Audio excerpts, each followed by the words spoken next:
Introducción.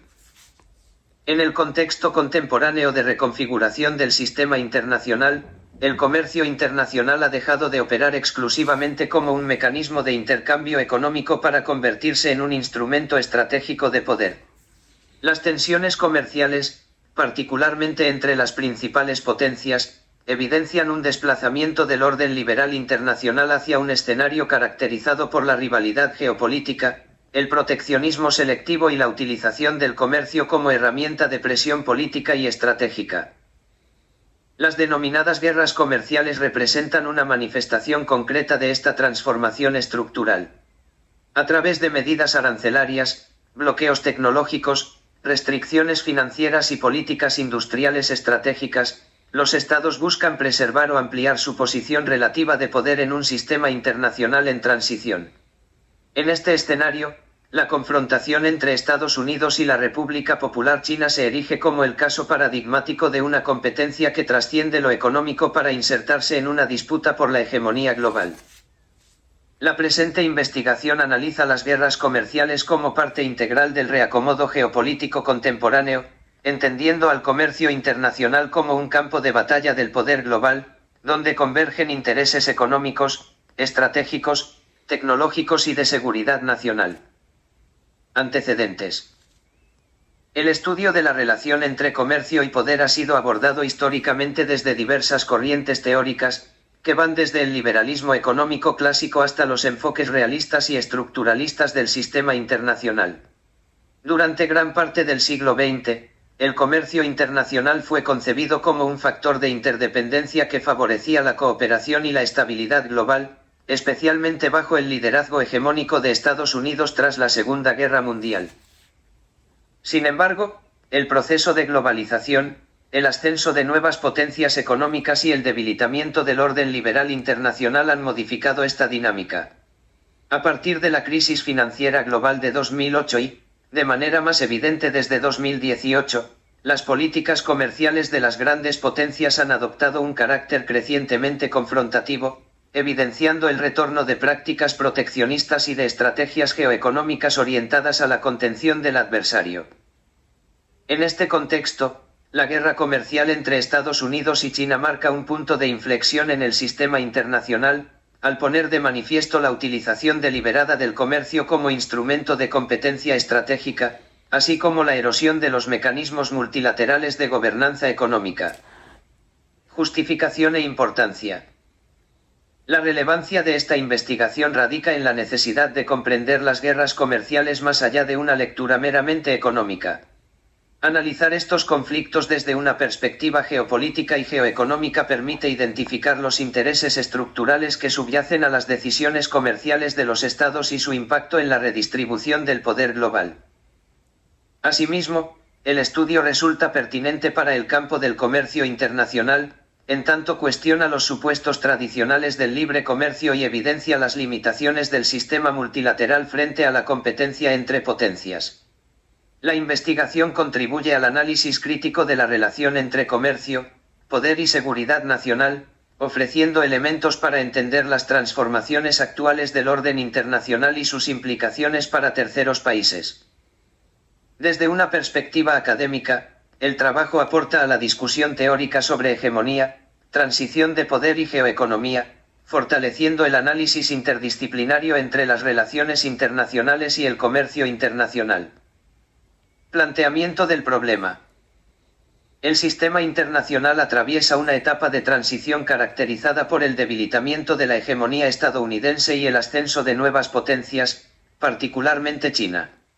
En este proceso, el comercio internacional ha sido instrumentalizado como un mecanismo de confrontación estratégica, lo que ha derivado en guerras comerciales que afectan la estabilidad del sistema económico global. El problema central de esta investigación consiste en explicar cómo y por qué las guerras comerciales contemporáneas se han convertido en una herramienta fundamental del reacomodo geopolítico, y de qué manera el comercio internacional ha dejado de ser un espacio de cooperación para transformarse en un campo de disputa por el poder global. Objetivos. Objetivo general.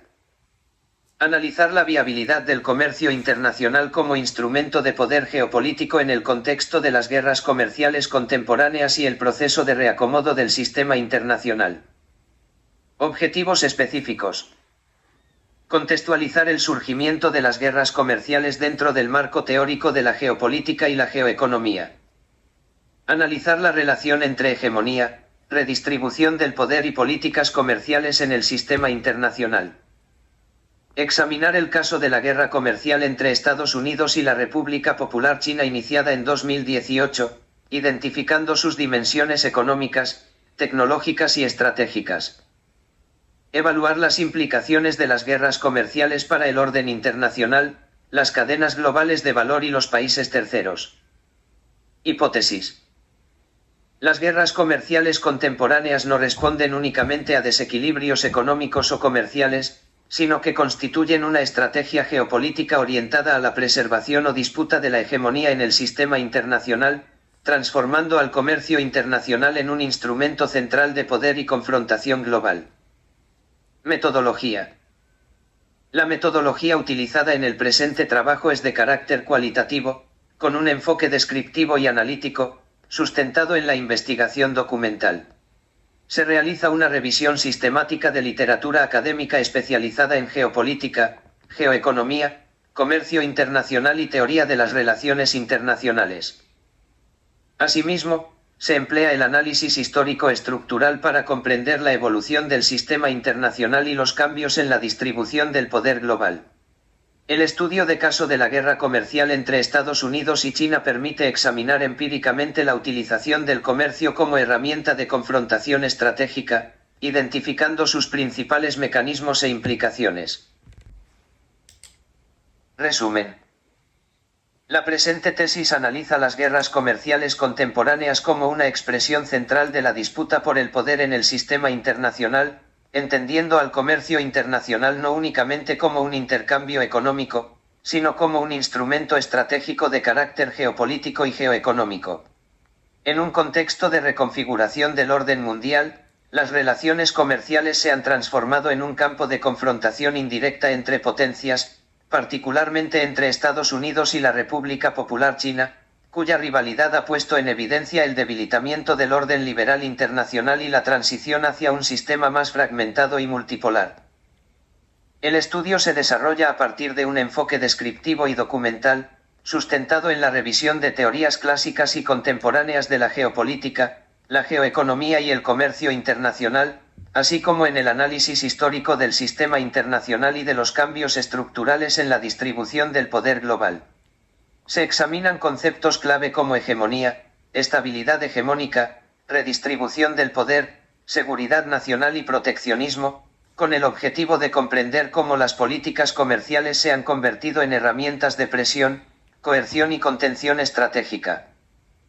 Asimismo, se analiza de manera específica la guerra comercial iniciada en 2018 entre Estados Unidos y China, abordando sus dimensiones arancelarias, tecnológicas y financieras, así como sus implicaciones para el sistema internacional, las cadenas globales de valor y la gobernanza económica mundial. El trabajo demuestra que dichas confrontaciones no responden únicamente a desequilibrios comerciales, sino a una competencia estructural por el liderazgo económico, tecnológico y político. Palabras clave: guerras comerciales, geopolítica, geoeconomía, hegemonía, comercio internacional. Capítulo I. Geopolítica y geoeconomía en las relaciones internacionales. El desarrollo de este capítulo pretende explicar qué son la geopolítica y la geoeconomía, a qué intereses responden y cómo configuran el mundo. La diversidad de experiencias civilizatorias en la historia humana implica que no puede hablarse de una única geopolítica, existe una miríada de definiciones y acercamientos a la misma. Como explica Herrera Santana, el concepto de geopolítica tiene una larga historia, ha sido objeto de numerosos debates y discusiones, ha sido empleado en distintos sentidos y hasta el día de hoy no existe una única tradición ni un solo significado al que pueda adscribirse. Herrera, 2018. Además, es necesario plantear una división entre la geopolítica encaminada a la praxis misma que se lleva a cabo usualmente desde una élite dirigente y entre la comprensión académica o teórica de dicha práctica. Por ello, conviene presentar distintas propuestas teóricas sobre la geopolítica antes de presentar la propia. Para Yves Lacoste, de la escuela francesa, la geopolítica es todo aquello que concierne a las rivalidades de poder sobre o por territorios, rivalidades por el control o la dominación de estos, ya sean territorios de gran escala o pequeña extensión, rivalidades entre poderes políticos de cualquier naturaleza, y no solamente entre estados, sino también entre etnias, movimientos políticos o religiosos. Lacoste, 2011. Nótese el énfasis en la rivalidad, el conflicto y en la aceptación de la existencia de una geopolítica que trasciende al Estado-nación. Por su parte, Gearoid Otuatail, exponente de la geopolítica crítica, considera que la geopolítica articula las representaciones y prácticas geográficas que producen los espacios de la política mundial. Otuatail, 1998. El enfoque se encuentra en cómo la geopolítica produce el espacio y reproduce el poder y la economía política. Por ello, la geopolítica se refiere a las prácticas espaciales tanto simbólicas como materiales y concretas del ejercicio de poder de una unidad política. Finalmente, el doctor Leopoldo Augusto González Aguayo, pionero e impulsor de la Escuela Mexicana de Geopolítica, entiende la geopolítica como el instrumento o método de pensamiento que permite a las dirigencias político-sociales de cualquier sociedad y época histórica, obtener la concepción no solo para el mejor diagnóstico de su entorno y de los problemas fundamentales que enfrenta, sino además, bajo inspiración de los criterios estratégicos, estar en la posibilidad de trazar políticas tanto internas como externas con el fin de resolverlos. González Aguayo, 2025. En la definición del doctor González Aguayo se hacen presentes dos consideraciones esenciales. La primera, la geopolítica no se limita al Estado-nación, como praxis ha existido en diversas épocas y latitudes sin ser nombrada como tal. La segunda, es una herramienta que no es utilizada por un Estado abstracto y homogéneo cual pieza de ajedrez en un gigantesco tablero mundial, sino por un grupo de élites dirigentes que actúan hacia el interior y el exterior de las fronteras estatales. No obstante, la diversidad de escuelas y aproximaciones a la geopolítica, hay dos elementos que se encuentran intrínsecamente ligados con cualquiera de ellas, el poder y el espacio. Ya sea desde una visión clásica, ejercicio de poder para y por el Estado, o la perspectiva crítica, evidenciar los discursos sesgados y políticamente motivados del Estado, o desde el acercamiento feminista, reivindicar la importancia y el poder de actores marginados, así como la escala corporal. Los análisis geopolíticos descansan sobre dichos conceptos. En cuanto a su objeto de estudio, este es dinámico e interdisciplinario, y requiere del marco teórico que le ofrecen las ciencias políticas, las relaciones internacionales, la geografía, y otras ciencias como la economía y la historia. Dayanegra Pedraza, 2010. La presente tesis propone que, de manera general, la geopolítica puede definirse como la planeación y práctica que una comunidad humana constituida generalmente en unidad política realiza para determinar sus recursos, amenazas y oportunidades en función tanto de la geografía como de las demás unidades políticas. Las distintas escuelas de la geopolítica que se revisarán, la clásica y la rusa, ejercen una considerable influencia en el actual conflicto entre Rusia y el Occidente con epicentro en Ucrania. Es una herramienta de análisis de la realidad internacional que pone el énfasis en la relación entre el espacio y el poder. Por su parte, la geoeconomía es una rama hermana de la geopolítica que surge con la diversificación de las herramientas económicas que un Estado tiene a su disposición. La interdependencia compleja, producto de la globalización, facilitó la emergencia de vulnerabilidades estratégicas que transformaron el ejercicio de la política de poder, no obstante, sin modificar de manera sustancial su lógica. Por ello, se trata de una segunda faceta del pensamiento geopolítico, usualmente menos estudiada, aunque diferenciada, y frecuentemente utilizada en el escenario internacional, especialmente tras el aumento de la interconexión mundial en el marco de la globalización capitalista. La geoeconomía goza de prácticas menos visibles para la opinión pública en comparación con la geopolítica. Sin embargo, sus herramientas pueden llegar a ser igual de disruptivas. El presente capítulo abordará, por lo tanto, cuáles son las armas de la geoeconomía actual, cómo se configuran desde la teoría y cuál ha sido su impacto en el caso de estudio Rusia-Ucrania-Occidente. La importancia del espacio como fuente de poder, la visión geopolítica. La geopolítica es tanto práctica como representación, es una forma de percibir el mundo, Flint, 2017. Por lo tanto, es importante señalar que el análisis geopolítico es siempre relativo, puesto que implica una conceptualización de la identidad frente a la otredad. La geopolítica no puede operar en el vacío, sino que requiere la presencia de unidades semejantes y en interacción. Las representaciones que crean las unidades políticas de sí mismas, o narrativas identitarias, configuran la percepción del mundo y actúan sobre él. Para François Toile, la representación concepto que retoma de Yves Lacoste se refiere a un conjunto de ideas y de percepciones colectivas, de orden político, religioso, etc., que dinamizan los grupos sociales y estructuran su visión del mundo. Toile, 1996. Estas percepciones del mundo se transforman en la justificación de las acciones, y, por ende, en posturas geopolíticas. Por lo tanto, el análisis geopolítico no es un ejercicio intelectual inofensivo, sino un discurso que influye en cómo se concibe una unidad política frente a sus semejantes y, por lo tanto, en cómo actúa hacia el exterior y el interior. Cabe resaltar que, como instrumento de representación del mundo, la geopolítica es una simplificación de la realidad. Parte de ciertos supuestos, establece una clase de actores y asume una estructura. En el caso de las ciencias sociales, debido a la complejidad propia del objeto de estudio, cualquier teoría implica necesariamente la creación de un modelo sintetizado del todo.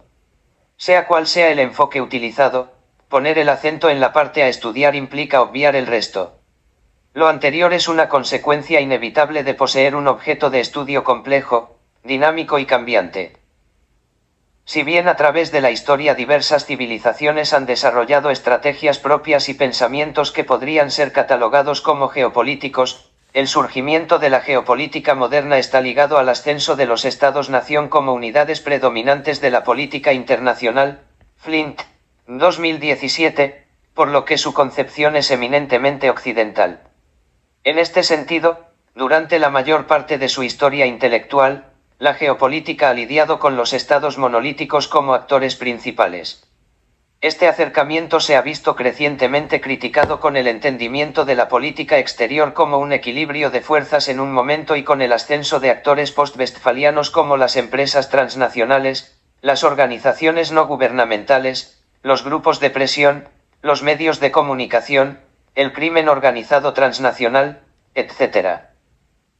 Es sumamente importante recalcar que la geopolítica no es, de ninguna manera, un instrumento neutral.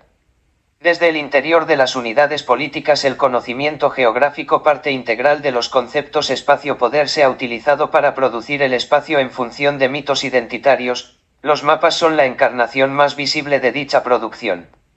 González Aguayo y Velasco Molina afirman que, quien realizaba dicha expresión de su espacio poseía no solo información, sino además una intencionalidad, entre las más importantes, expresar poder. González, 2019. Los mapas colocaban en el centro a quienes los realizaban, ordenando el espacio y proyectando su percepción respecto a la otredad. Esto significa que se buscaba naturalizar ciertas jerarquías y prioridades. Si bien es imposible retratar la realidad social de una forma completamente objetiva y total, las distintas aproximaciones a la misma varían en su grado de representación certera. Es decir, existe, desde una perspectiva Foucaultiana, una estrecha relación entre producción de conocimiento y poder. Por ello, para Yves Lacoste, la geografía sirve, antes que nada, para hacer la guerra. Lacoste, 2012, afirmación que es aún más acertada en el caso de la geopolítica.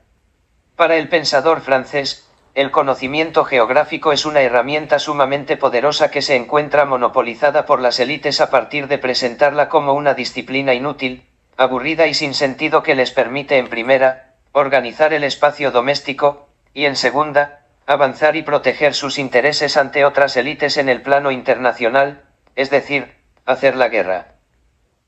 Cabe resaltar que no son únicamente las élites políticas, dirigentes del Estado, quienes hacen uso del poderío de la geografía, las élites económicas son igualmente partícipes y muchas veces estas élites se sobreponen. Así, estos diferentes análisis geográficos, estrechamente ligados a prácticas militares, políticas, financieras, forman aquello que podemos llamar geografía de los estados mayores, desde los ejércitos hasta los grandes aparatos capitalistas. Lacoste, 2012. El casi exclusivo monopolio que las minorías dirigentes han establecido sobre las narrativas geográficas y geopolíticas cuando se les complementa con el estudio del poder les ha otorgado un poderoso instrumento de producción de la realidad. Por lo tanto, la importancia del estudio de la geopolítica radica en su potencial como herramienta discursiva y ordenadora de la realidad internacional por parte de las élites, sin importar que su lectura pueda llegar a ser simplista y sesgada, dependiendo del enfoque. En este sentido, más allá de si la teoría geopolítica logra representar adecuadamente el mundo, la cuestión es cómo lo configura a partir de su innegable acceso al poder. Por lo tanto, para John Agnew de la Escuela Crítica, la geopolítica es el análisis de las suposiciones, designaciones y visiones geográficas que entran en la producción de la política mundial. Cohen, 2015. Ahora, desde una perspectiva crítica, el hacer y estudiar geopolítica es fundamental. Como se ha argumentado, pese a sus deficiencias conceptuales y precisamente por su conexión con el poder, la geopolítica es un poderoso instrumento de análisis y producción del espacio. Los modelos resultantes son invaluables para el despliegue de estrategias políticas, militares y para la organización del territorio. Por lo tanto, el poder que emana del conocimiento de dichos modelos es razón suficiente para estudiarlos desde la academia y no permitir su apropiación por las élites. Finalmente, para entender cabalmente la geopolítica es necesario repasar cómo se ha articulado la disciplina a fin de definir sus corrientes y los intereses de las mismas. Para ello, habrá que destacar que la evolución de la disciplina que se presenta en este texto es eminentemente occidental, puesto que son dichas teorías las que han configurado el conflicto con epicentro en Ucrania. Un análisis de la construcción histórica completa de la geopolítica debería rescatar a otros centros de teorización del poder, como China, Japón, India, Brasil, etc. No obstante, dicho análisis rebasa los objetivos del presente escrito. Por lo tanto, en la siguiente sección se ahondará sobre la geopolítica clásica surgida de y para Occidente y la geopolítica rusa.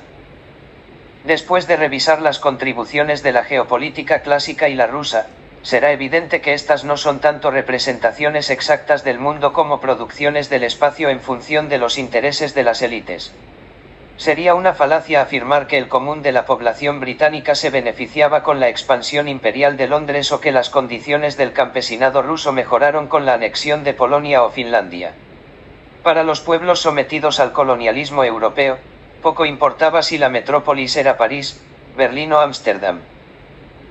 En concordancia con lo anterior, Colin Flint defiende la necesidad de estudiar la geopolítica contemporánea como la identificación de las causas, prácticas y representaciones que permiten el control de entidades geográficas con finalidades políticas. Flint, 2017, abriendo el entendimiento del Estado como una entidad geográfica susceptible de ser controlada por agentes geopolíticos internos. Es necesario recordar que la política exterior de los Estados y por lo tanto sus acciones geopolíticas no es una expresión monolítica de la voluntad nacional, sino que expresa el equilibrio de fuerzas al interior del mismo en un momento dado. En suma, la competición geopolítica ha sido una actividad principalmente, aunque existirán excepciones de y para las élites. Geopolítica clásica. El pensamiento geopolítico clásico surge en una Europa inmersa en un ambiente de alta competitividad del final del siglo XIX. En primera, buscó separar la geopolítica del imperialismo, al hacer de la primera un análisis sobre el comportamiento de las potencias europeas. Flint, 2017. Así, el dominio sobre pueblos no europeos se desterró de la teoría geopolítica, negándoles a los mismos agencia sobre sus propios destinos. Esta será una constante en el comportamiento de las potencias y una actitud que determinará en gran medida a la Guerra Fría. Por otro lado, y en consonancia con el pensamiento moderno occidental, los espacios fueron conceptualizados como objetos, susceptibles a ser conquistados y fuente de recursos y poder. Los principales teóricos clásicos estaban estrechamente relacionados con las esferas de poder del Estado, y sus propuestas fueron principalmente un intento de presentar como verdades objetivas y universales agendas políticas particulares. Así, sus visiones emanan del positivismo e incluso llegan a la arrogancia de pretender explicar toda la complejidad del mundo en una única teoría, resultado sin duda de su posición privilegiada de hombres blancos europeos. Sir Halford Mackinder, 1861 a 1947, Alfred C. Armaghan, 1840 a 1914, Friedrich Ratzel, 1844-1904, y Rudolf Hegen, 1864 a 1922, son los pensadores más destacados del período clásico. A Hegen, un parlamentario sueco, se le reconoce la paternidad del vocablo geopolítica. Por lo tanto, la geopolítica era una disciplina desde las élites y para el Estado, amparada en el velo de la objetividad científica, ocultaba los intereses específicos de las esferas de poder del Estado. Los análisis de la rama clásica de la geopolítica se basan en el determinismo geográfico, la idea de que la geografía constriñe y dicta las acciones humanas. Por lo tanto, los estados no son tanto agentes autónomos como jugadores en un tablero con reglas y límites predeterminados. Adicionalmente, los geopolíticos clásicos buscaron dotar sus postulados de legitimidad al equiparlos con conceptos biologicistas. De esta manera, el discurso se impregnó del organicismo que presentaba a los estados como análogos a organismos vivos con necesidades e impulsos naturales, tales como el crecimiento y desarrollo. La ventaja que dicha visión otorgaba a los teóricos europeos era doble. En primera, postulaba la idea de que la acción geopolítica es amoral en un mundo determinista y regido por leyes naturales, librándolos de los grilletes de la moralidad. Así, la teorización podía reducirse a cómo preservar el interés nacional propio en un ambiente ultracompetitivo compuesto de otros estados rapaces. 49. En segunda, facilitaba la interpretación del mundo al avanzar estrategias lógicas como en un tablero de ajedrez y comprensibles. Ofrecía además la posibilidad de generar perspectiva sobre el desarrollo de los eventos, una narrativa atractiva para las élites que manejan los estados. Por ejemplo, Halford Mackinder postuló la teoría del heartland o pivote geográfico, preocupado por el debilitamiento del poder de Londres y con el objetivo de resistir los desafíos a la hegemonía británica imperial. Por lo tanto, el análisis era conservador, buscaba proteger a la estructura social aristocrática. Flint, 2017. Lo anterior es un ejemplo claro de la agenda política que influenció las teorías clásicas.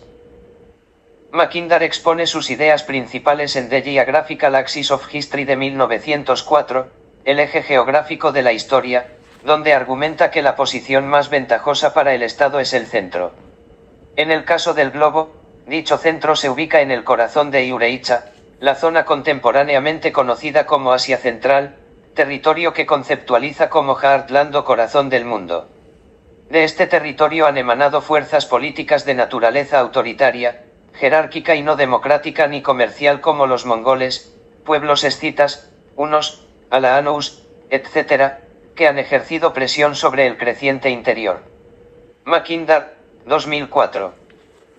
El creciente interior rodea al heartland y corresponde a las zonas costeras de Eurasia.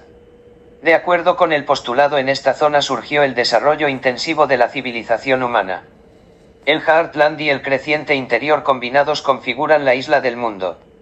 Alrededor, es decir, en los territorios de América, África, Oceanía, Japón, el sudeste asiático y las islas británicas se encuentra el creciente exterior, cuya forma cultural es comercial y democrática. El creciente exterior ejerce, por su parte, presión sobre la isla del mundo. Para Halford Mackinder, históricamente las civilizaciones marítimas del creciente exterior han tenido ventaja sobre la isla del mundo. No obstante, la introducción de los ferrocarriles podía trastocar el equilibrio en favor de los poderes terrestres. El Transiberiano se completó en 1904. En la visión del geopolítico inglés, Alemania y Rusia, o incluso China, tenían el potencial de aprovechar el poder del Heartland, sobre todo si lograban una unión o alianza. Por lo tanto, su teoría estaba encaminada a preservar la preeminencia del Imperio Británico sobre Alemania y Rusia. En 1943 propuso la creación de una alianza oceánica, Midland Ocean Alliance, entre Washington y Londres para balancear lo que percibía como un posible eje Moscú-Berlín. Dicho planteamiento fungió como la base intelectual de la Organización del Tratado del Atlántico Norte, OTAN, al configurar el peligro del otro. Flint, 2017.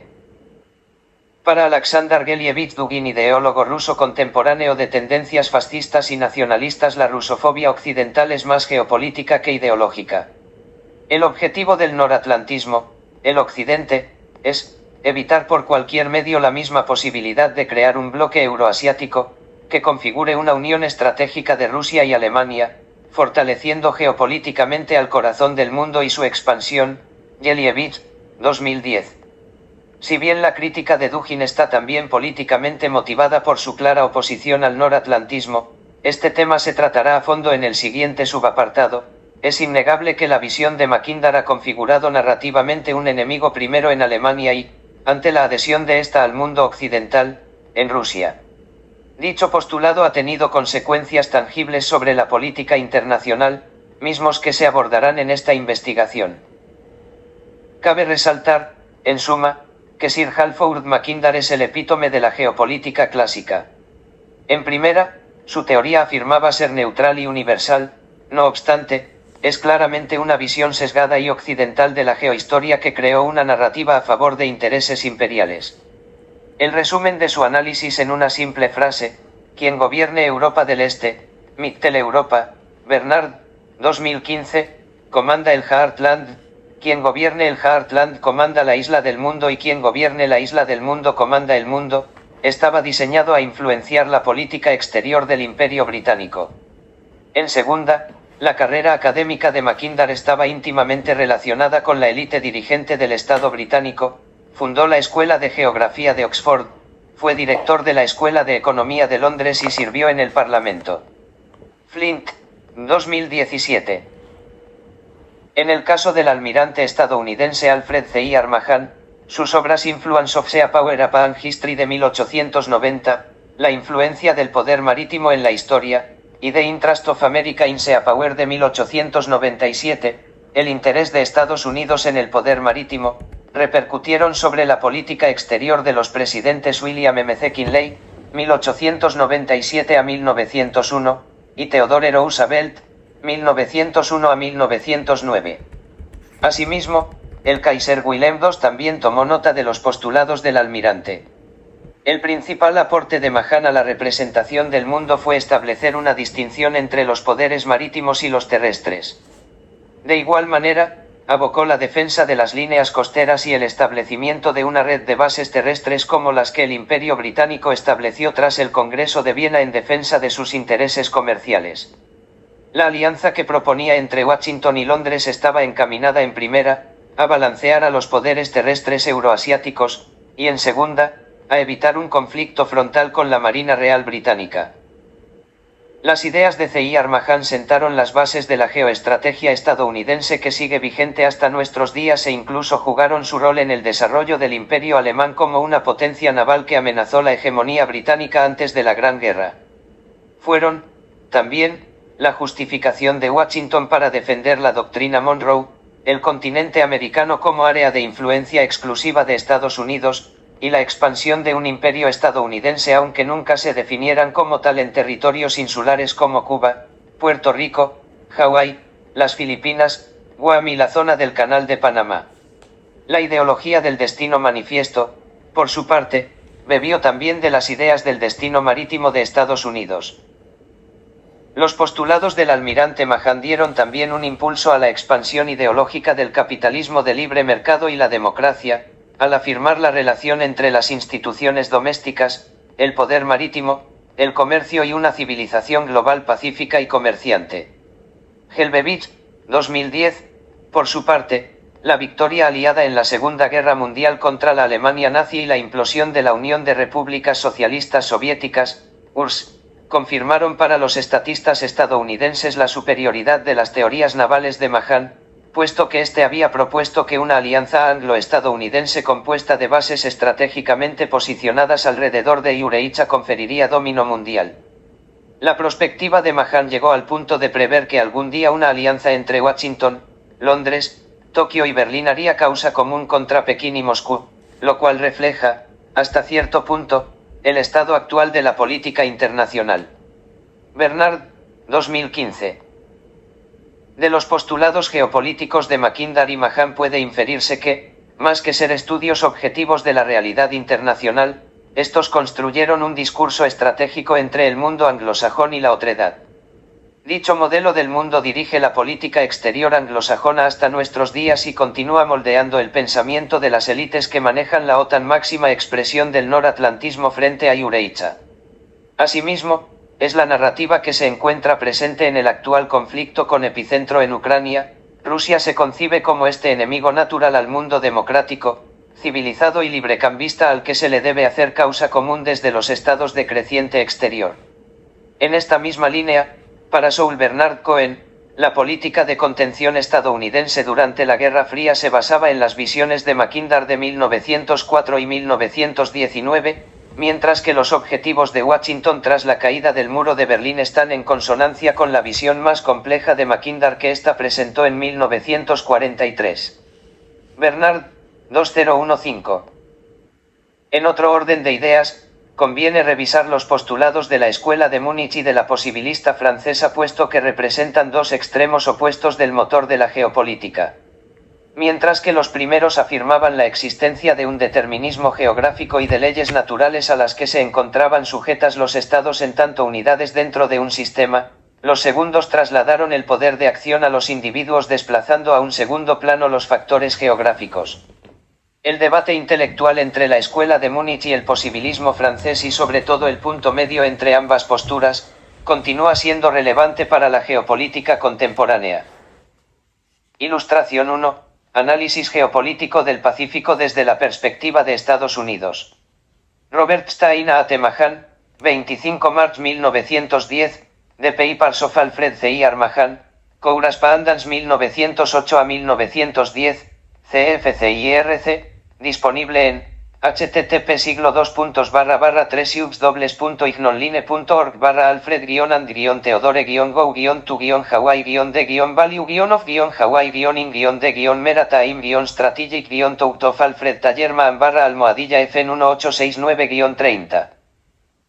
En otro orden de ideas, Friedrich Ratzel es considerado como el padre de la geopolítica alemana. Su obra principal es Politische Geographie de 1897, Geografía Política. Al haber experimentado la unificación alemana bajo el canciller Otto von Bismarck y la consecuente expansión de Alemania, Ratzel buscó justificar las tendencias expansionistas de Berlín. Utilizando conceptos organicistas, fue estudiante de Ernst Haeckel. El primero en hablar de ecología acuñó una interpretación del Estado como un organismo vivo cuyo cuerpo era el espacio geográfico, Raum, y cuya alma la constituían los lazos emocionales y espirituales de sus habitantes con el territorio. Evidentemente las dos partes eran mutuamente dependientes. Para Ratzel, el territorio, la tierra, era el eje invariable alrededor de la cual gira la experiencia social. El motor de la historia, en consecuencia, es el territorio. Yelievich, 2010. La teoría de Ratzel presentaba, asimismo, la existencia del laje, posición, que imbuía al espacio de características únicas. Cohen, 2015. En cuanto a las fronteras, estas eran los órganos externos del Estado al estilo de las paredes celulares y, más importante aún, reflejaban el crecimiento o la decadencia, es decir, la salud de la unidad política. Dado que el Estado era un organismo vivo, el crecimiento, o en otras palabras la expansión, era un proceso natural de la geopolítica. En su texto Die Gesetze des räumlichen Wachstums der Staaten de 1901, Las leyes del crecimiento espacial de los estados, Ratzel defendía 7 leyes de expansión. Así, afirmaba que los estados se desarrollan en función del estadio de su cultura y que, en dicho proceso, absorbía unidades políticas de menor importancia. Por otro lado, el Estado busca alcanzar posiciones estratégicas desde el punto de vista geográfico desplazando, si es necesario, a otros estados. Finalmente, los estímulos de crecimiento de un Estado usualmente proceden del exterior, Ratzel, 2011. Son evidentes en el texto de Ratzel las tendencias imperialistas y racistas y la presunción del Estado como el pináculo del desarrollo político humano. Estas características estarán presentes en la escuela geopolítica alemana. Por su parte, las ideas de Karl Haushofer fueron utilizadas por el régimen nazi para justificar su expansión y belicosidad. Haushofer fue el dirigente del Instituto de Estudios Geopolíticos de Múnich, que le da nombre a la escuela de pensamiento expansionista, belicista y totalitarista. Incluso si el académico alemán no compartió las ideas más radicales del nazismo y su influencia en la toma de decisiones era limitada, sus trabajos legitimaron ideológicamente el programa revisionista de Adolf Hitler que dio pie a la Segunda Guerra Mundial. En los postulados de la Escuela de Múnich, el Estado fue deificado y concebido como un ente totalitario y supremo que se comportaba de acuerdo con principios biologicistas. Los principales conceptos de la geopolítica alemana son el Lebensraum, o espacio vital, las fronteras, que deben ser flexibles y dinámicas y se dividen en naturales y culturales, la autarquía, o independencia económica, las panregiones y la hegemonía mundial. 1.2 Geopolítica rusa. El surgimiento de la idea rusa puede datarse alrededor del siglo XVI tras la caída de Constantinopla y el nombramiento de Moscú como una tercera Roma en virtud del matrimonio entre Iván III Vasilievich y Sofía Paleólogo, sobrina del último emperador de Bizancio. Filofey, monje de Pskov, proclamó en una misiva de 1510 que, dos Romas han caído, la tercera se mantiene y nunca será posible una cuarta. Pastor Gómez, 2019. Si bien en un primer momento el término de la Tercera Roma presentaba a Rusia como el último bastión de la cristiandad, posteriormente fue interpretado como un fundamento de la excepcionalidad histórica rusa. Dado que las identidades y por lo tanto la geopolítica reposan en símbolos, no es fútil mencionar que el águila bicéfala de los zares proviene del emblema de la dinastía Paleólogo del Imperio Bizantino, que ostentaban el lema Basileus Basileon, Basileuon Basileuonton. Las dos cabezas del águila simbolizaban la herencia del Occidente y el Oriente, que se encontraban en Constantinopla y los paleólogos se consideraban reyes de reyes, que reinan sobre los que reinan. Asimismo, también representaba a la antigua Roma y a la nueva ciudad que se alzaba como capital del Imperio Romano. El matrimonio de Sofía e Iván III otorgó a este último el derecho de añadir a su escudo de armas el águila bicéfala. Este símbolo fue utilizado por todos los zares de Rusia y restaurado como el escudo de la Federación Rusa tras la caída de la Unión Soviética. De igual manera, los Romanov, cuya dinastía se fundó en 1613 después de una larga guerra civil y agitación, recurrieron al traslado de las reliquias del príncipe Vladimir, de Kiev al Kremlin de Moscú. El culto a la figura de Vladimir fue impulsado por Iván IV para legitimar su reinado, con centro en Moscú, como el heredero sagrado de la Rus de Kiev y Bizancio. La historia y los símbolos son de naturaleza política en las tierras eslavas. Putin y Poroshenko enarbolan diferentes narrativas sobre el gobernante que introdujo el cristianismo a la Rus. Para el primero, Vladimir fundó una gran familia eslava protegida por un gobierno fuerte y centralizado, una nación indivisible. Para el segundo, Volodymyr, en antiguo eslavo oriental y en ucraniano, es el creador de un Estado medieval europeo. Nótese el énfasis en los vínculos con Europa y antecesor directo de la nación ucraniana. Fix, 2022, la geopolítica rusa está sumamente basada en la historia erigida en narrativa o mito y en los símbolos. Cabe abordar, de igual forma, el debate entre el pensamiento eslavófilo y el occidentalista. Este último alcanza su cúspide durante los reinados de Pedro el Grande y Catalina la Grande, y que entrañaba una modernización y un positivismo en el estilo de Occidente. Al contrario, para los primeros, Rusia era una civilización en sí misma en el que la religión ortodoxa, la lengua y lo ruso eran los elementos de la identidad. Fue sostenido por escritores como Nikolai Gouga Alifá y Adar Dostoyevsky, lo que demuestra la importancia de la figura del escritor como garante de sentido. La importancia del pensamiento eslavófilo para la geopolítica rusa radica en su concepción del paneslavismo, en el que los rusos blancos, bielorrusos, y los pequeños rusos, ucranianos, eran una parte indisociable del Estado ruso. En esta narrativa, los grandes rusos, en el sentido de la magnitud geográfica de la Gran Rusia, eran una suerte de hermanos mayores capaces de resistir la penetración occidental y de preservar lo eslavo y lo ortodoxo. El paneslavismo también estuvo presente en las guerras que libró la Rusia zarista contra el Imperio otomano por las etnias rusas y en las tensiones con el Imperio austrohúngaro. La disposición de los zares a enfrentarse con Estambul y con Viena Budapest no debe tomarse a la ligera. Rusia libró varias guerras contra los otomanos para asegurar su control de zonas tan importantes como el sur de Ucrania, Astracán o la península de Crimea. La narrativa, no obstante, fue la necesidad de defender a las minorías cristianas de los musulmanes en su papel de la Tercera Roma. En el caso de Austria-Hungría, la tensión sobre los pueblos eslavos de los Balcanes llevó a ambos imperios a luchar en bandos contrarios de la Gran Guerra, alterando el panorama de alianzas europeo. Lo que debe notarse es la narrativa del paneslavismo y de la defensa de la cristiandad para justificar campañas militares. Actualmente, la operación militar especial que emprendió el gobierno de Vladimir Putin contra Kiev a principios de 2022 está basada en el discurso de proteger a los rusófonos del Donbass. Por su parte, la idea rusa ha sido un importante motor de la geopolítica rusa a través de la historia, al otorgar sentido e identidad. Evidentemente, sufrió transformaciones a través de la historia y en el periodo soviético, pero a grandes rasgos e históricamente el sentido de excepcionalidad afirma que la unicidad rusa le merece un lugar destacado en la arena internacional y justifica su dominio, mismo que se conceptualiza como una guía. La caída de la Unión Soviética asestó un duro golpe a la narrativa de la excepcionalidad rusa.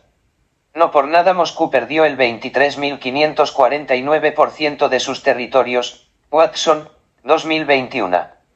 Vladimir Putin, por lo tanto, adaptó la idea rusa a las condiciones que atravesaba la Federación Rusa. La grandeza de Rusia como potencia se convirtió en la justificación nacional. La existencia de un mito nacional de cohesión, es decir, de una idea rusa, es vital para que Moscú mantenga la estabilidad en un gigantesco territorio atravesado por diferentes nacionalidades y acusadas desigualdades socioeconómicas. Es importante señalar que en 1998 el riesgo de desintegración territorial de Rusia era real. Porras, 2023. La idea rusa, tal como fue reconceptualizada por Putin, requiere un reconocimiento hacia Rusia y un respeto de los demás estados en lo que el Kremlin considera como su zona de influencia exclusiva. Si bien el Occidente no ha comprendido cabalmente lo anterior, lo cual ha derivado en continuos choques en las cercanías del exespacio soviético, Pekín ha sabido acomodar sus aspiraciones económicas en Asia Central a la narrativa de Pax Rosica y al reconocimiento de Rusia como gran potencia. Toledo, 2021. La comprensión de la idea rusa y su requerimiento de respeto han sido uno de los factores que han contribuido al cisma entre Rusia y su posterior acercamiento a China y el Occidente. En otro orden de ideas, cabe resaltar la estrecha relación que ha mantenido el Estado ruso con la geopolítica a lo largo de la historia. La construcción del anillo de defensas naturales y la profundidad defensiva que se describió en la introducción no fue fortuita. Por la llanura noreuropea marcharon al menos 3 ejércitos que pusieron en peligro la existencia de Moscú: la Grande Armée de Napoleón, el Ejército Blanco de las potencias intervencionistas y la Wehrmacht de la Alemania nazi. Tim Marshall explica que en los últimos 500 años han sido invadidos multitud de veces desde el oeste. Los polacos avanzaron sobre la llanura noreuropea en 1605, seguidos por los suecos bajo Carlos XII en 1708, los franceses bajo Napoleón en 1812 y los alemanes, 2 veces, en ambas guerras mundiales, en 1914 y 1941. Si se cuenta desde la invasión de Napoleón de 1812, pero esta vez se incluye la guerra de Crimea de 1853 a 56 y las 2 guerras mundiales hasta 1945, entonces los rusos estaban luchando en promedio en o alrededor de la llanura noreuropea una vez cada 33 años. Marshall, 2015.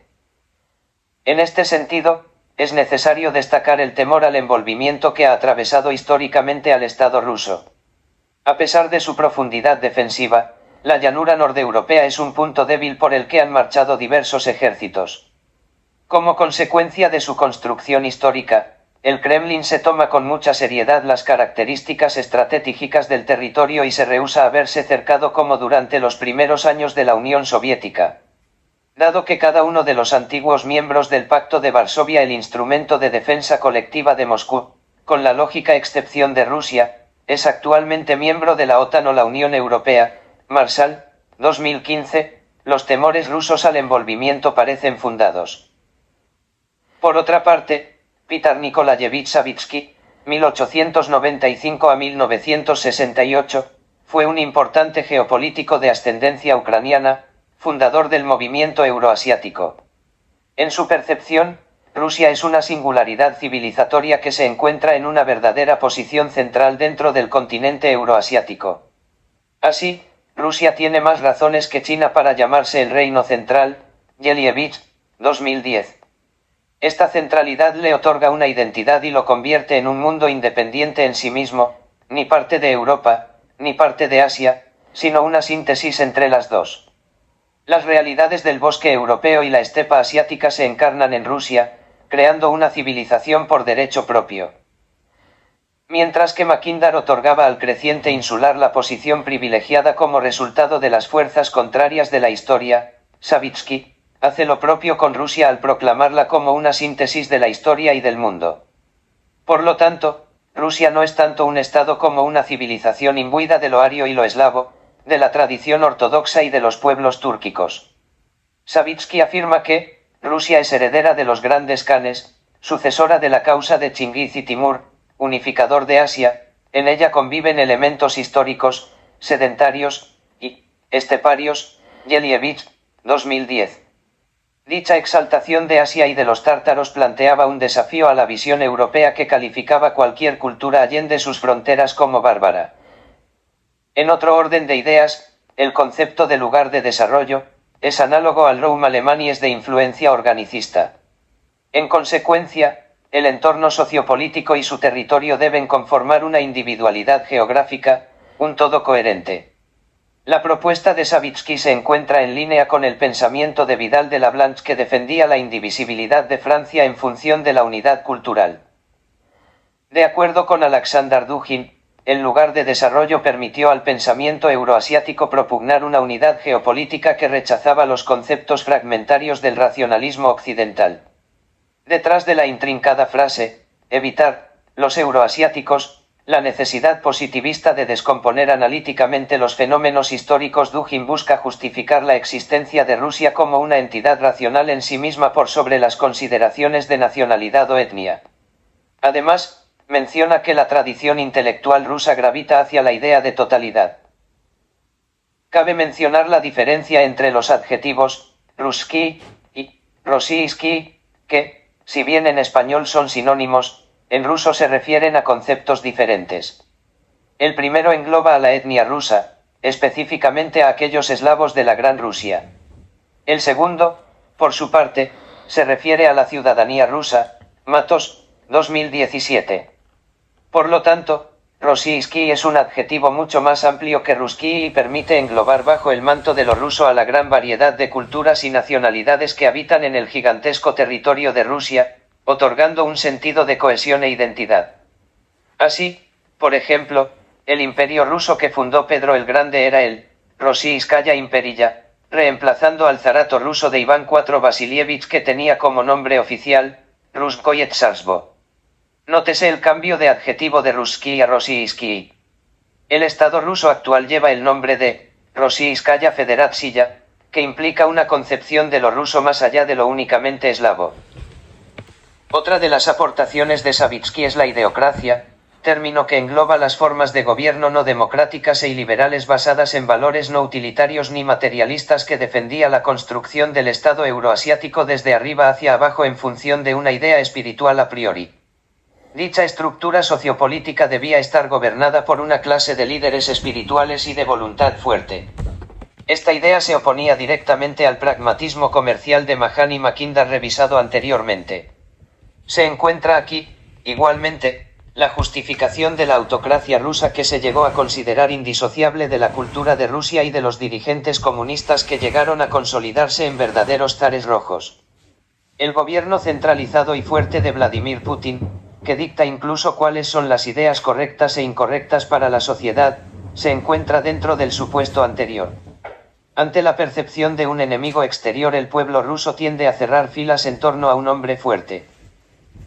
Lo anterior viene dado por la evolución del Estado ruso. Su construcción histórica lo erigió como una autocracia personal. A diferencia de la separación en la Europa medieval del monarca en dos cuerpos, su persona y el trono, que llevó a una concepción abstracta del Estado, a partir de Iván IV el Gosudar, traducido como aproximadamente soberano o gobernante, era la encarnación del Gosudarstvo Estado, y por lo tanto Estado y soberano eran una única figura. Fix, 2022. El poder personalísimo que se ejerció en Rusia, desde tiempos de los zares hasta los dirigentes soviéticos, no tiene parangón en Occidente en función no únicamente de su capacidad de disponer de enormes recursos y mediar la realidad de su población, sino también por el carácter sacro y espiritual de su figura. Si bien es falaz generalizar al pueblo ruso como tendente a la autocracia, es necesario reconocer que las características geográficas de Rusia han favorecido la existencia de un poder centralizado fuerte en la capital. Los mismos desafíos geográficos, un amplísimo territorio, una heterogeneidad étnica, las incursiones extranjeras, la falta de puertos de aguas cálidas y la llanura noreuropea, entre otros, han existido para gobernantes tan diversos como Pedro I, Catalina II, Lenin, Stalin y Putin, y los han enfrentado a panoramas similares aunque en condiciones diferentes. Simon Sebag-Mahantafiouri escribe: es curioso que cada uno de los tiempos turbulentos de Rusia 1610-3, 1917-18 y 1991 a 99 terminaran con una nueva versión de la vieja autocracia, facilitada por los hábitos y tradiciones del predecesor caído, y justificada por la necesidad urgente de restaurar el orden, modernizar radicalmente y recuperar el lugar de Rusia como una gran potencia. Mahantafiouri, 2017. La historia, por lo tanto, ha acostumbrado al pueblo ruso a contar con un gobierno autócrata sólido, aunque no debe confundirse con una característica indisociable. Entiéndase que la relación entre los factores geográficos y las unidades políticas es una relación mutua de mediación. Las influencias no son directas ni unidireccionales, sino que más bien se encuentran condicionadas por la percepción y modo productivo que la sociedad establece con su entorno. Herrera, 2018. Al mismo tiempo, el nivel de determinismo geográfico por las decisiones políticas estará dado por la ideología de las élites dirigentes. En otras palabras, si éstas consideran que su estado es prisionero de la geografía, poco importa si objetivamente lo es, puesto que sus acciones las llevarán a una profecía autocumplida. Por ello, en el caso de Rusia, la relación entre geografía y política exterior del Estado ha tenido a ser relativamente estable. Orlando Fix, especialista en los estudios de Rusia, advierte que a lo largo de la historia rusa existen continuidades estructurales características, siendo una de ellas justamente la relación con la geografía. Fix, 2022. Como se mencionó durante la introducción, el impulso del Estado ruso en las distintas etapas de su desarrollo fue la defensa de sus fronteras a raíz de la vulnerabilidad de la llanura noreuropea. Como tal, la sociedad se vio absorbida al Estado y a sus requerimientos militares, una concepción de la seguridad nacional absolutamente estatocéntrica. Vallejo, 2022. Orlando Fix escribe que implicaba la defensa de las fronteras y los patrones de desarrollo del Estado, la subordinación de la sociedad hacia el Estado y a sus necesidades militares. Las clases sociales fueron creadas y definidas legalmente para beneficiar al Estado como contribuyentes y sirvientes militares. También significaba una política de expansión territorial para asegurar las fronteras de Rusia. Desde el ascenso de Moscovia, o Moscú, el núcleo fundacional del Estado ruso, hasta las guerras de Putin en Ucrania, la historia demuestra que Rusia tiende a promover su seguridad manteniendo débiles a los países vecinos y librando guerras allende sus fronteras para mantener a las potencias hostiles alejadas. Fix, 2022. En la misma línea, una de las características que singulariza la geopolítica rusa es la capacidad del gobernante de disponer de grandes cantidades de recursos sin una oposición sólida. En las democracias occidentales, al contrario, la movilización de capital y efectivos humanos se enfrenta a la obstrucción de los pesos y contrapesos. Dicha cuasi omnipotencia del gobernante ruso fue una de las razones que permitió que la Unión Soviética prevaleciera sobre la maquinaria de guerra nazi, sin duda una de las más potentes que han existido. Tanto el zarismo como los dirigentes socialistas movilizaron recursos que no tienen parangón en Occidente y ejercieron un poder personalísimo. En Stalingrado, por ejemplo, se estima que el Ejército Rojo perdió 1,100,000 efectivos entre muertos, heridos, capturados o desaparecidos. Unos 40,000 civiles perdieron igualmente la vida. Enciclopedia Británica, 2023. Los anteriores números son resultado no únicamente la brutalidad de la Wehrmacht, sino también de las órdenes de Stalin y Vasily Zhukov, que impidieron la evacuación de la ciudad y ordenaron la ejecución de los soldados soviéticos si cedían terreno o desertaban. Wilkinson, 2021. Citando una vez más a Montefiore. Su autoridad personal, de Stalin, brutalidad homicida, propaganda marxista nacionalista, industrialización vertiginosa y su comando de la economía implicaban que podía desplegar recursos inimaginables para Nicolás, el zar. Stalin era un tirano homicida, la experiencia soviética una tragedia distópica para los rusos. Sin embargo superó a los zares, derrotando a Alemania, dejando a Rusia como el gobernante de Europa del Este y una superpotencia nuclear. Wilkinson, 2021. Por otro lado, en cuanto a la influencia del eurasianismo sobre la URSS, Dugin admite que es difícil de cuantificar. Si bien los teóricos euroasiáticos tuvieron cercanías con los bolcheviques, ninguno de ellos ostentó cargos de poder dentro del aparato gubernamental soviético e incluso algunos fueron apresados y purgaron sentencias. No obstante, afirma que la política exterior de la Unión Soviética hasta la perestroika estaba basada en las ideas de Savitsky, ya sea por una afiliación no declarada a su pensamiento o por la inercia que forzaba la posición del Estado soviético en carácter euroasiático. Dugin atribuye la implosión de la URSS al abandono de una política exterior euroasianista. Helbevich, 2010. Finalmente, es importante revisar al mismo Alexander Dugin, un ideólogo ruso ultranacionalista de tendencias euroasianistas y neofascistas, así como un disidente anticomunista. Fundó el partido Yureitsa en 2002, mismo que rechaza el atlantismo y los valores de Occidente. Políticamente carece de verdadera fuerza autónoma y usualmente ha respaldado los proyectos de Vladimir Putin.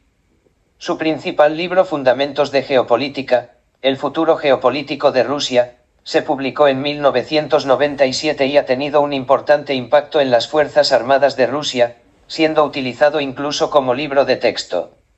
Adicionalmente, Cuarta Teoría Política, 2009, ha sido señalado como impulsor de la guerra en el Donbass y de la derecha europea.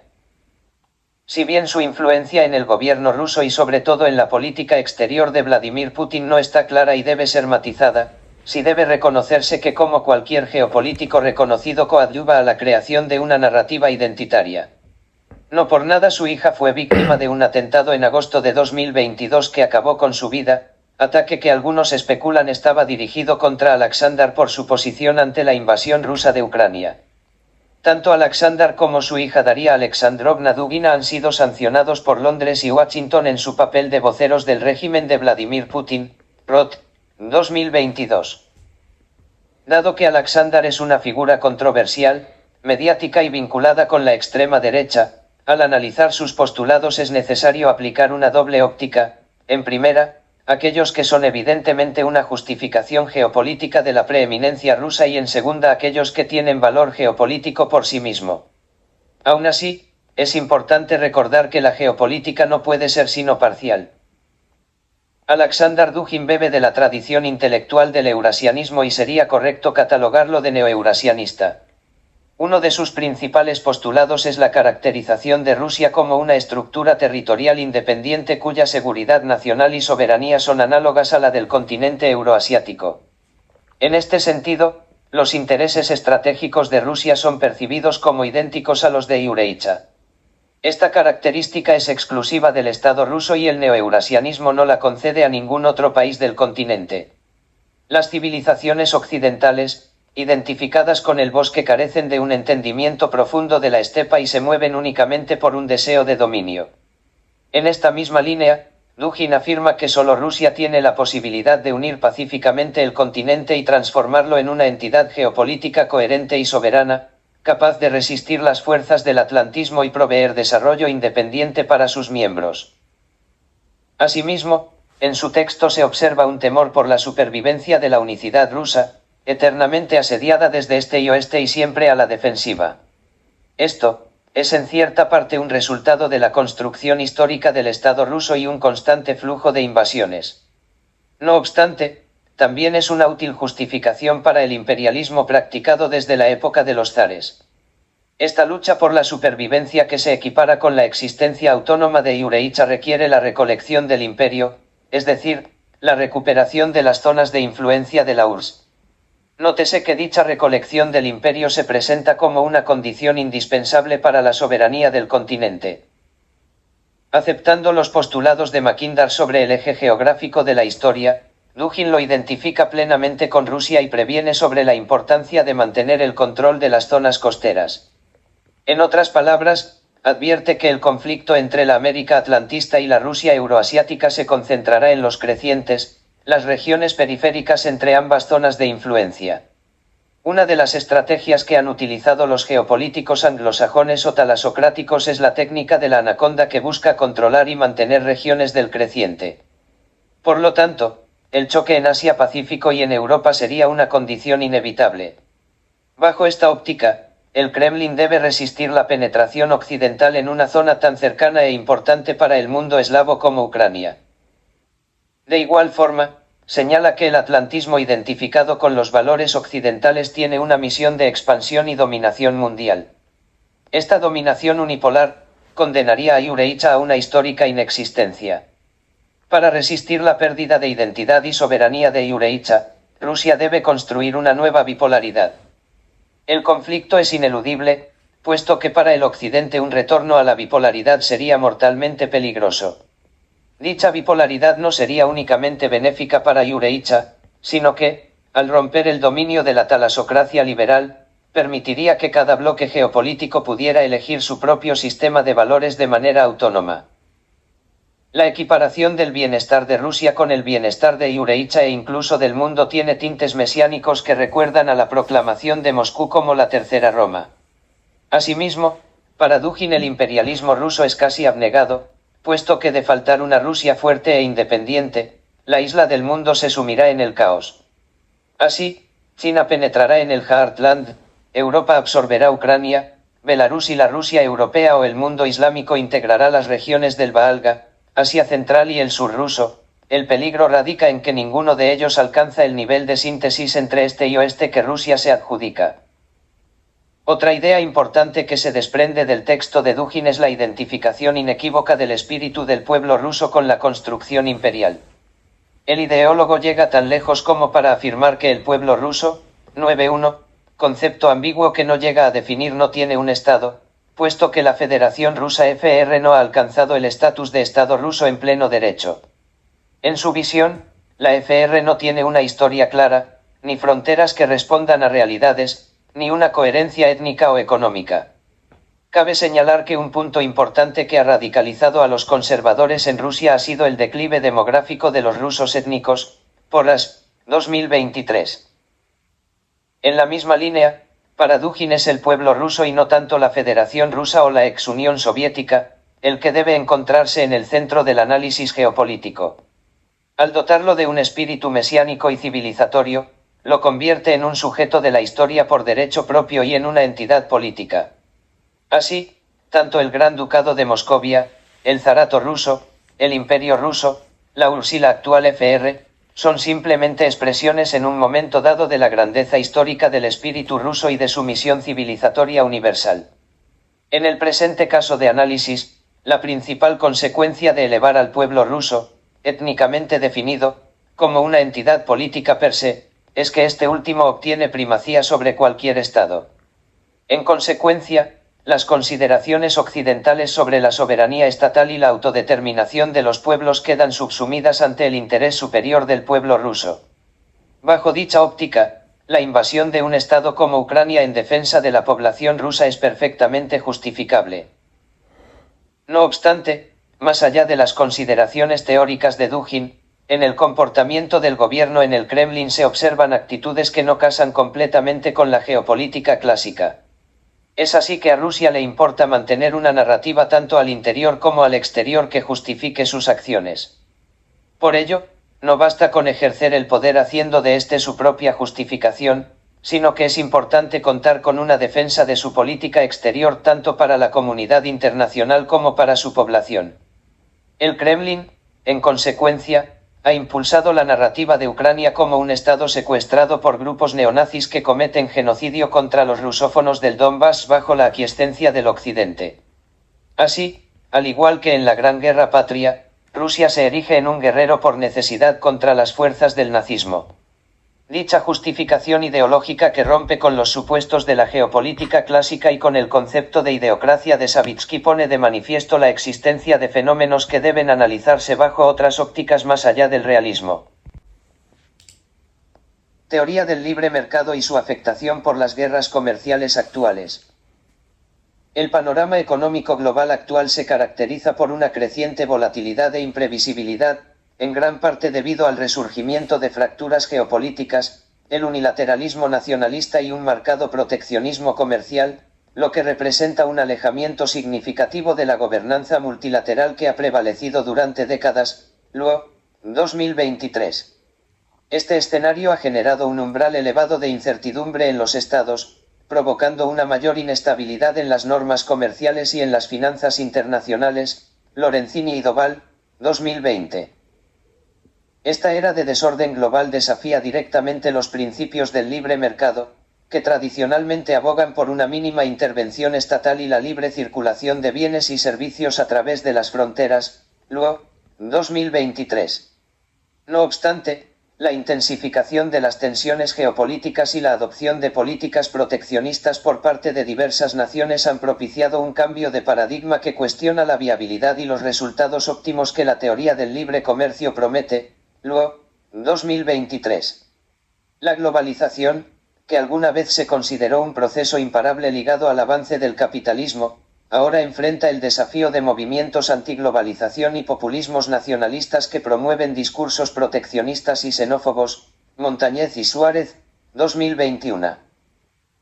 Este resurgimiento del intervencionismo, aunque no es un fenómeno enteramente novedoso, se distingue por la primacía de consideraciones de seguridad nacional y factores geopolíticos, así como por la implementación de nuevas políticas industriales de índole proteccionista, lo que subraya un cambio fundamental en la lógica subyacente a la intervención estatal en el comercio internacional. Luo, 2023. Esta reorientación estratégica fomenta la implementación de políticas industriales que priorizan la autosuficiencia y la seguridad económica, con el objetivo de mitigar dependencias críticas de proveedores extranjeros y controlar recursos estratégicos. Luo, 2023. Este giro hacia el proteccionismo ha debilitado significativamente los pilares del orden liberal internacional y la gobernanza multilateral, generando una preocupación creciente sobre la intromisión de disputas políticas y geopolíticas en la esfera económica global.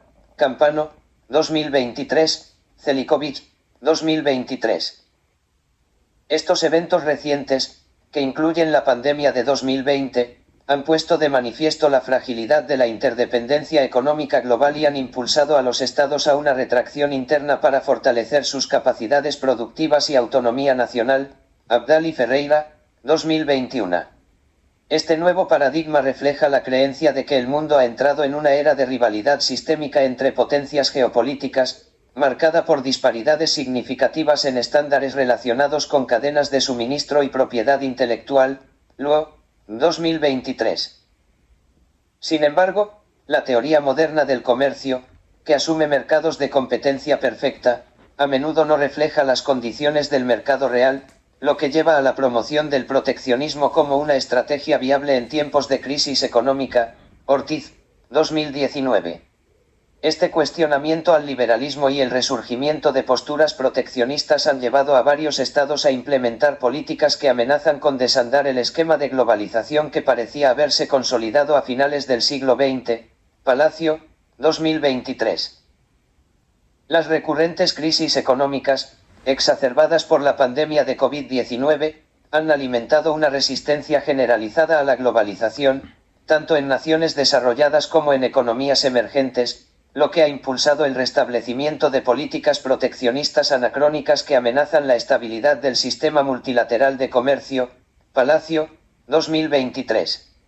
De hecho, la aplicación de medidas proteccionistas ha superado a las políticas de liberalización en más del doble entre 2009 y 2022, evidenciando una tendencia global hacia la protección sectorial estratégica en países como China, la Unión Europea, India y Estados Unidos. Invernizzi, 2024.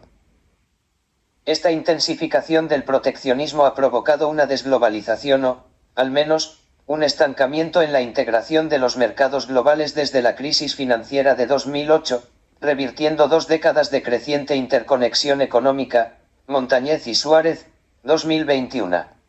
Este escenario complejo ha llevado a un auge de movimientos populistas que capitalizan el descontento social generado por las crisis recurrentes y la percepción de que la globalización no ha distribuido equitativamente sus beneficios. Jaina, 2017.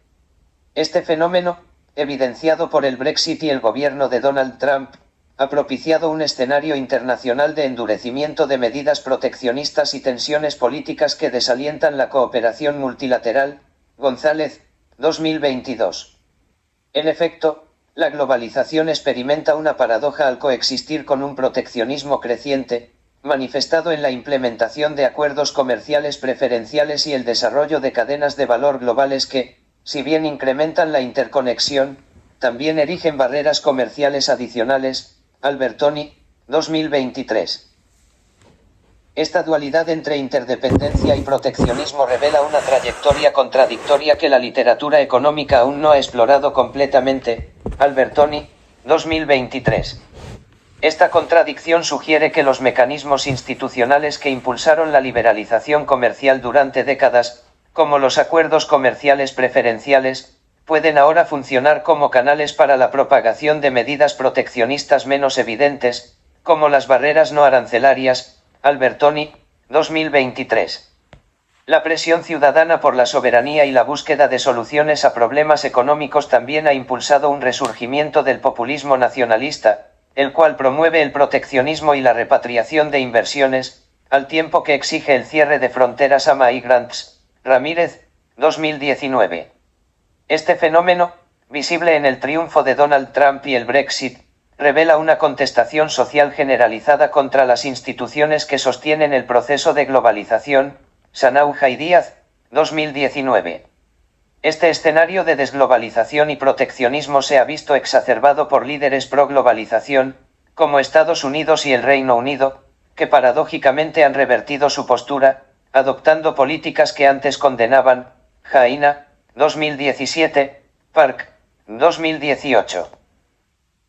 Esta inversión de roles ha generado un contexto de incertidumbre en el comercio global, donde el aumento de las tensiones geopolíticas y la adopción de medidas proteccionistas por parte de economías clave señalan un alejamiento del multilateralismo y una amenaza directa a la estabilidad del sistema de comercio internacional. Albertoni, 2023, González, 2022.